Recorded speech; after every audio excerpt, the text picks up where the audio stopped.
Welcome, everyone listening in on this recording of an open house for our board recruitment for Trail Keepers of Oregon. I am happy to have with me a number of board members and a board curious participant. For those that are seeing this as a recording, there will be ways in the recording to reach out to us and learn more. We're hopeful of sharing with you the process we have in applying for and becoming a board member in the coming year. Welcome. So as I said, Trail Keepers of Oregon, it's 2024. I didn't forget that, but it is a recruitment for 2025 board service. And I'd love to share the agenda here. We'll do some introductions. We'll go into a safety preamble and our Trail Keeper code, talk about some of the very foundational parts of our mission, vision, and values. And I'll turn and we'll have a conversation with our board members here about being a board member. And then we'll kind of cut from our recording and have Q&A. For those on the recording, we'll do, there will be spots to make comments and Q&A in the YouTube and on Facebook, and we'll be interactive with you there. Otherwise, we do have some resources on connecting with both me and any of the board members here about following up. We should start off with some intros of our board members and myself. I'm Steve Kruger. I'm the executive director of the nonprofit. I've been in the position since 2017. I've witnessed the organization go from an all volunteer led working board from 2007 to 2017. I've been a part of that volunteer service through those years, and then now see that we have 14 staff doing amazing things in different parts of Oregon. What interests me about TKO is just, we talk about trails, but it's the keepers part that is why I'm here. I think the people and the passion and the social activity that we offer in stewarding our public lands and trails is what brings me back day by day, and all the wonderful people. And that said, I'd love to introduce a few of these people here. So Vicente, do you want to start off? Absolutely. Thank you, Steve, and good afternoon, everyone. My name is Vicente Harrison. I am the TKO board president. I've been with the organization as a volunteer board member for the past 6 years. And echoing a lot of what Steve has said, in terms of my profession, in the outdoor industry. I'll just say that, we all in Oregon really appreciate and love Oregon for its outdoor recreation environment. And so the work that this organization does, Trail Keepers, it really does take a passion to a new level, not only enjoying the spaces, but creating opportunities for others to enjoy those spaces as well and create pathways for them to enter in.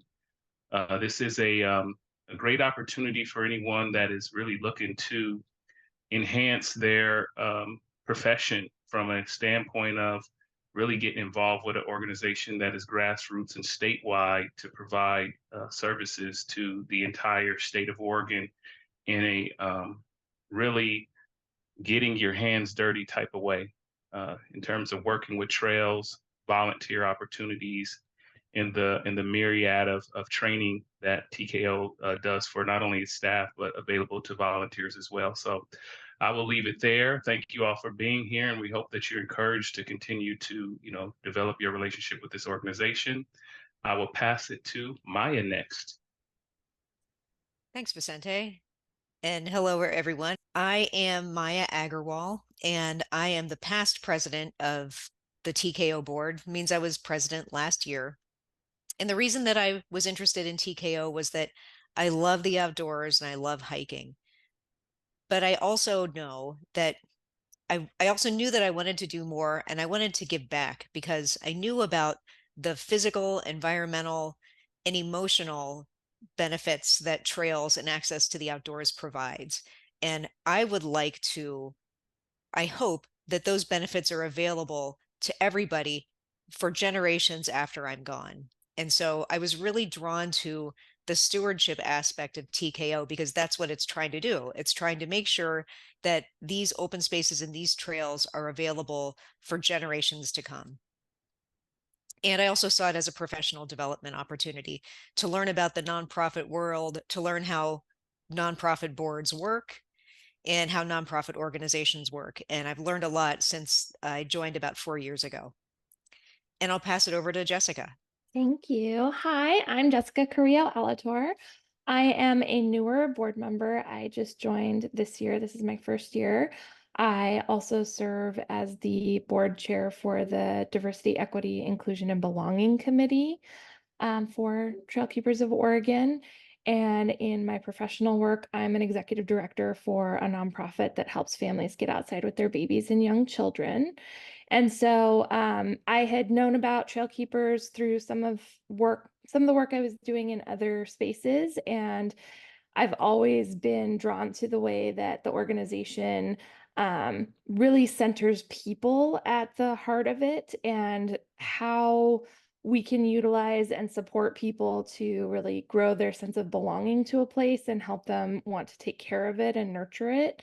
And I think, echoing what Vicente and Maya have said, just looking at that work and kind of looking at the challenges that are presented and how I can lend my skills to solving some of those problems, but also how I can learn from that has been really fun and exciting way for me to just stretch my brain in a different direction.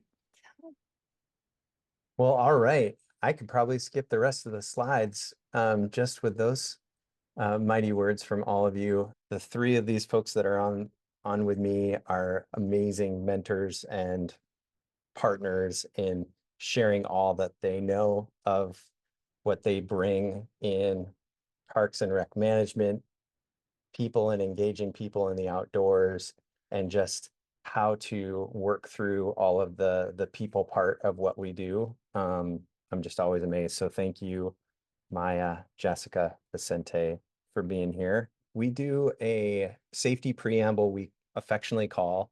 At the beginning of every event, we do a land acknowledgement.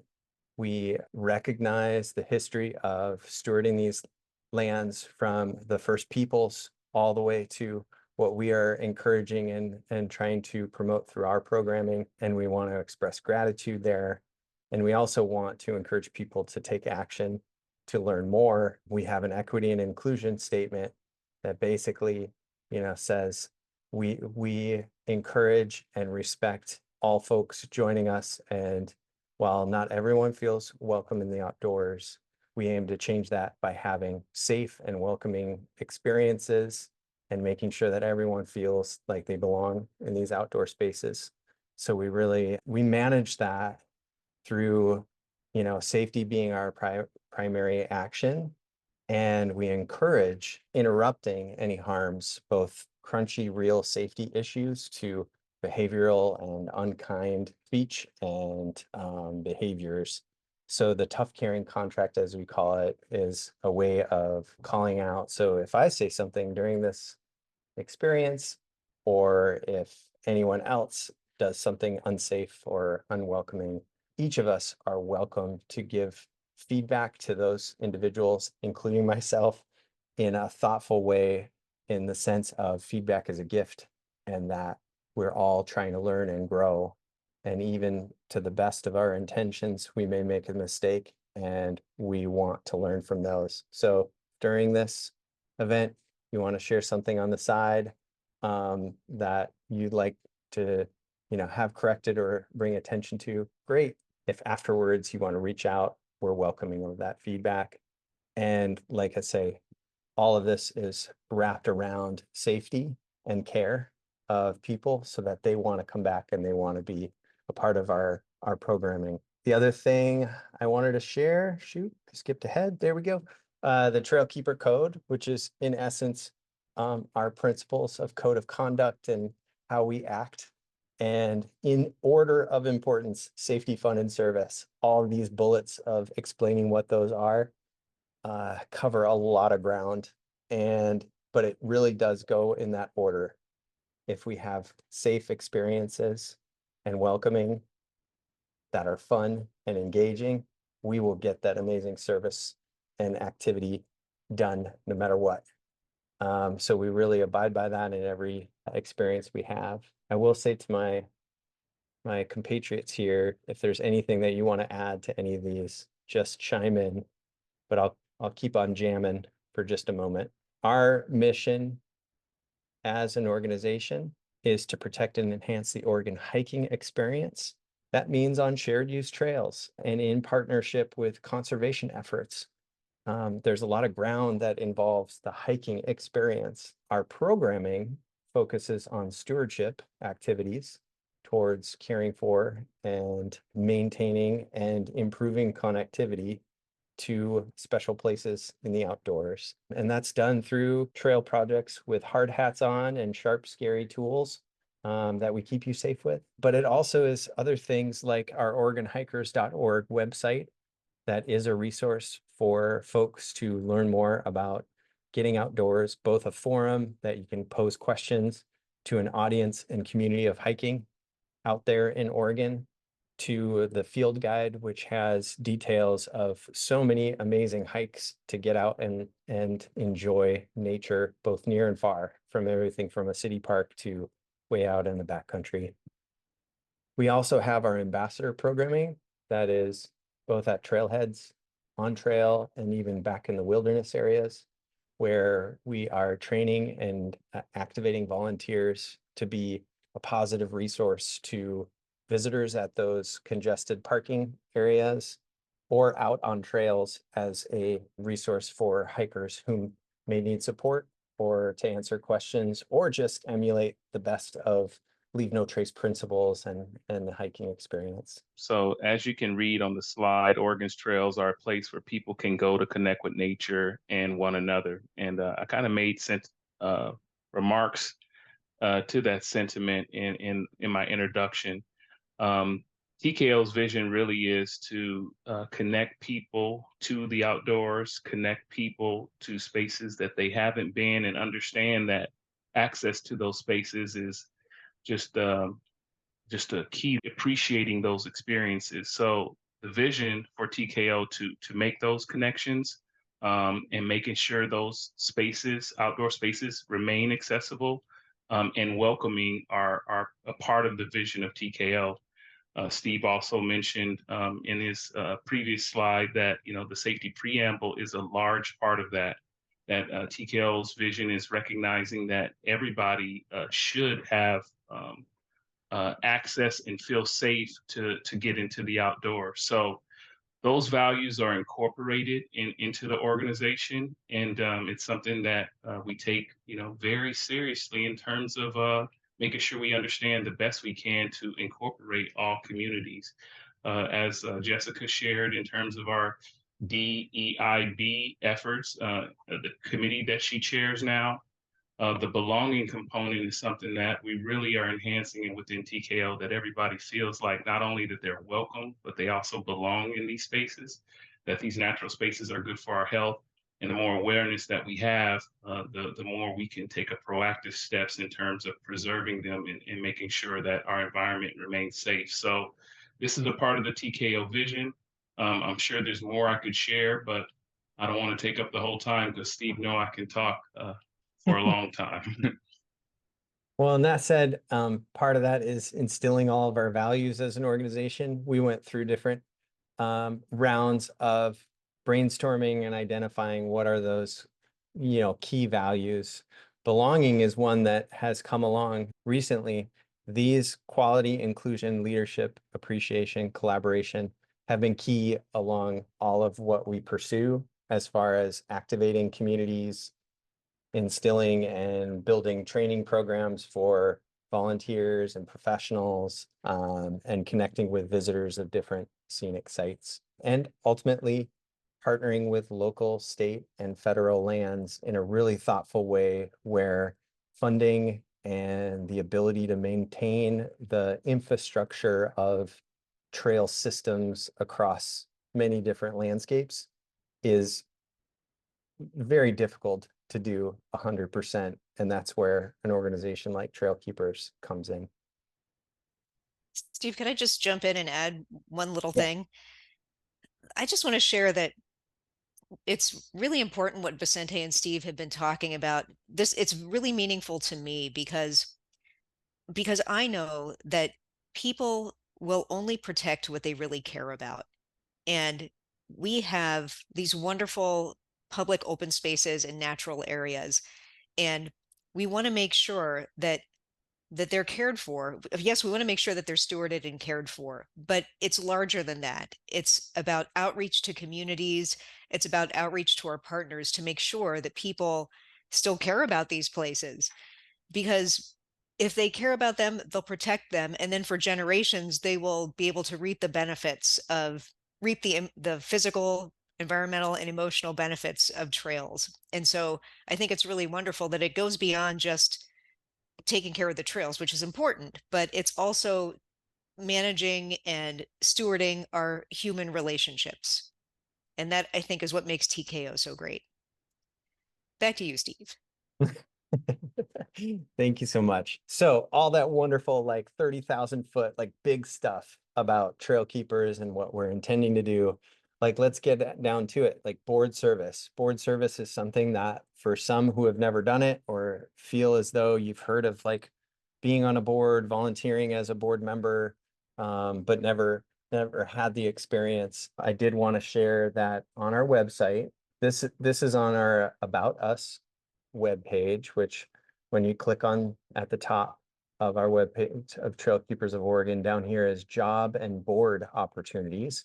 There is a banner section in here that you can learn more about what it is to be a board member, both in the board expectations. You can actually learn more about that 30,000 foot and the strategies that we're going after in the strategic plan. Here's a button to do that. And right at the heart of it, once you're all inspired to apply and become a board member, there's a board application that you can fill out. As you can see by our timeline, we're hosting this open house. We're hopeful of having applications in the next couple weeks. We'll make some determinations over the fall. And then in November of 2024, we'll vote in a certain amount of new board members. We have 4 positions of what could be up to a 15-person board. And come January is when the service would officially begin. And you can see some of the priorities that we're looking for, both geographic and skill set and cultural competencies, awareness, skills and abilities that we're looking for in board members currently. And this is getting close to it. I would just kind of scan to our board members. What's a year in the life of being a board member for each of you? Anything you want to share about that experience? This is the board expectation sheet that if you say something, I can flip to the right page. So for me, I got to join the leadership retreat that was held at the beginning of the year. And I think that was a great way to solidify and understand like what Trail Keepers is trying to do and our strategy and how I could best support it. And then I picked committees that I wanted to participate in. So I'm on, like I said, the Diversity, Equity, Inclusion, and Belonging Committee. And then I also participate in the Fundraising Development Committee. That's where the fun work really gets to happen. I think like there's there every other month board meetings that we join. And that's really big picture conversations and approving financials and things like that. And Steve and the staff make it pretty easy to participate in all of that. And then the committee is where we dive in and take on special projects. And we've gotten to do things like imagine who we wanted as our equity and engagement staff member, put together job roles for that, and then participate in hiring interviews and things like that. So lots of different ways to get engaged in the work, which is something that I love about board service. And I think it's something that you can kind of fit the right size for your time and energies and interests. And the biggest thing is just being able to kind of follow through on your commitment, right? So once you step onto a committee, being able to show up to the meetings and whatever projects you take on, being able to just kind of follow up. But we're all here and we're all a team, so we're here to support each other and share that work. It's not one person doing it all alone. Jessica talked about the routine board meetings, joining a committee, being a part of those committee meetings, which is an important commitment, and it doesn't take up as much time as it may sound like just in a presentation. It's actually stuff that once you get more intimately involved with the organization, you actually want to be a part of those sessions so that you can, provide that input and that perspective and that diversity and equity that we want to have from our board members in order to share, their expertise on how we can move efforts forward and really align with our strategic plan. But I think the other fun part of the board service is participating in the myriad of TKO events. You can literally look on the monthly calendar and see events happening on the coast, Eastern Oregon, throughout the city of Portland. And it's a chance for you to really get out and be boots on the ground, engage with what TKO does. And these are not just these trail party events are not just routine trail parties. A lot of them have different themes involved in terms of involving communities that we're either intimately involved with or communities that we are building new relationships and rapport with. And they're all over the state, all throughout the city, and you wouldn't even believe the appreciation that the TKO volunteers receive while they're out on these trail parties. I mean, you have many different hikers, many different community members, agency staff coming through and just thanking the board because the state and the city need our help in order to maintain the many beautiful trail systems that are throughout the state of Oregon. I think those were great summaries, Jessica and Vicente. One thing that I really enjoy is while we're working on the board, we're doing most of our work at a computer and over virtual meetings. But I love having opportunities to go and meet the many, many volunteers who do the stewardship work for TKO. And last year, the organization stewarded over 100 miles of trails. That's a lot. And we're not doing that without our volunteers. And I love to interact with them and hear about their passion and why they, out of the goodness of their hearts, get up and go out and work on a trail to make sure that it's stewarded for now and into the future. Talking about like board service and some details for a prospective board member is, yes, I mean, it may seem overwhelming looking at that calendar and be like, whoa, do I have to go to all those things? It's great to engage and experience the programming. As far as the commitment from a board member, here's the real nitty gritty of that year in the life. When and if you were to join the board, it's a 3-year term. For the 3 years, there's a board meeting for 2 hours every other month. And then if you join a committee, it may be between 1 and 2 hours a month. And some of our board members get even more involved of like taking on homework or things within those committees between that. So that's the basics of being a board member. But then, yes, you can sign up and get involved in so many different things. And then you learn about other programs that you didn't even know about from TKO that you're like, gosh, now I want to do that. I want to try the ambassadors. I want to try Trailkeepers University trainings. Thanks to each of you for sharing all that. This is my son. He was like, that's it. We did it. We cleared the trail. So we cleared the trail for each of you to join our board. We'd love for you to consider it. We'll have ways for you in the posting of this video to reach out to us directly, the links to the board application and all those details. So thank you very much. We're going to flick off the recording now and we'll sign off.